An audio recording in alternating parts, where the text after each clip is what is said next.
দিনসমূহের মধ্যে সর্বোত্তম দিন হলো জিলহজ মাসের প্রথম 10 দিন, অর্থাৎ আশরি জিল হিজ্জা। উনি বলতেছেন ব্যাখ্যা করে জিলহজের প্রথম 10 দিন। তাহলে কি সুন্দর কথা শিখলাম। আল্লাহর কাছে মাস 12 মাস, 4 মাস সম্মানিত। সহিহ বুখারীর 4662 নম্বর হাদিসে নবী বললেন এই 4 মাস হলো জিলকদ, জিলহজ, মুহররম, রজব।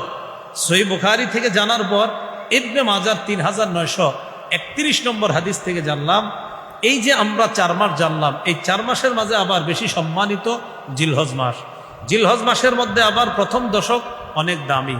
সূরা ফজরের 2 নম্বর আয়াত থেকে জানলাম, সহিহ বুখারীর 969 নম্বর হাদিস থেকে জানলাম, মুসনাদে বাজ্জারের 1182 নম্বর হাদিস থেকে জানলাম।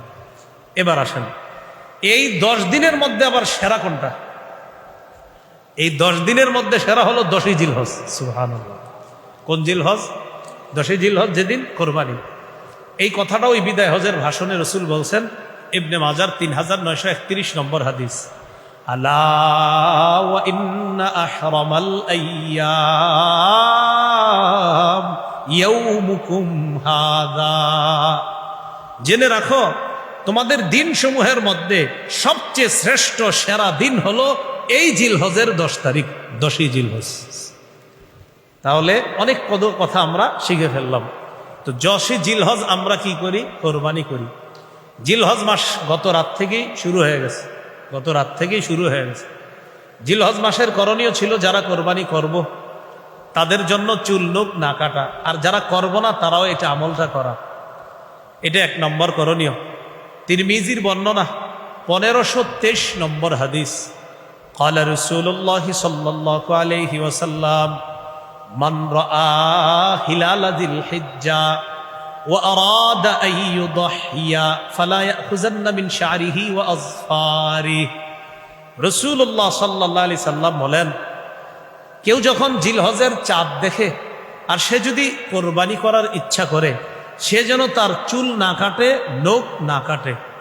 সহিহ মুসলিমের বর্ণনা 1977 নম্বর হাদিস, আমাদের মাদ্রাসার পাঠ্যপুস্তক অনুসারে, قال رسول الله صلى الله عليه وسلم إذا رأيتم هلال ذي الحجة।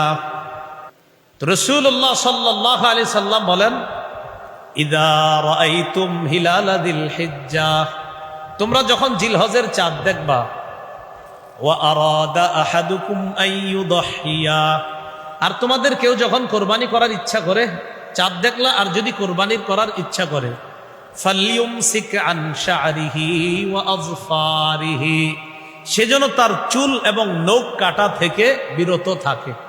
এই হাদিস থেকে কি শিখলাম? পয়েন্ট টু পয়েন্ট শিখেন। কোরবানি যারা দিবে তারা চুল কাটবে না, নখ কাটবে না। নাসাইর এক বর্ণনায় রাসূল সাল্লাল্লাহু আলাইহি সাল্লামের এক সাহাবী বললেন, হুজুর আমার তো এই জাতীয় একটা প্রাণী আছে, আমি কি কোরবানি করব? নবী বললেন, না না না, তুমি কোরবানি করবা না, তো আমি কি করব? নবী বললেন, কোরবানির দিন তুমি চুল কাটবা, নখ কাটবা, এটাই হবে তামামু উদহিয়াতিক, তোমার কোরবানির পূর্ণতা এটাই হবে। অন্যরা কোরবানি করবে, সওয়াব পাবে, আর তুমি এই আমল করেও কোরবানির সওয়াব পেয়ে যাবে। হাদিস থেকে বোঝা যায় তিনি কোরবানির আগ পর্যন্ত চুল নখ কাটবে না, যে কোরবানি দিবে না তিনিও কাটবে না, কোরবানির দিন তিনি চুল কাটবে, নখ কাটবে। একটা বর্ণনা পেয়েছি আব্দুল্লাহ ইবনে ওমরের বর্ণনা। ইবনে ওমর এক এলাকা দিয়ে যাইতেছে, মাররা বিইমরাআ, এক মহিলার পাশ দিয়ে যাইতেছে। যাওয়ার সময় দেখে কি ওই মহিলা তাখুযু মিন শারি ইবনিহা, তার ছেলের চুল কাটতেছে।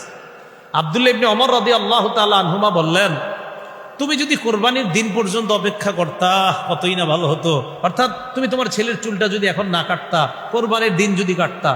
এখান থেকে বোঝা যায় বাচ্চাদেরও এই 10 দিন আপনার চুল না কাটার চেষ্টা করা, এটা কিন্তু জরুরি বিষয় না, কিন্তু না কাটাটা ভালো। ইবনে ওমর বলতেছেন, আহা তুমি যদি কোরবানির দিন পর্যন্ত একটু অপেক্ষা করতা কতই না উত্তম হতো। এই হলো আপনার প্রথম আমল জানলাম জিলহজ মাসের, যে চুল নখ না কাটা। এই আমলগুলা বাচ্চারা যারা, তাদেরকেও চেষ্টা করা তাদের চুল এই 10 দিনের মধ্যে না কাটার চেষ্টা করা।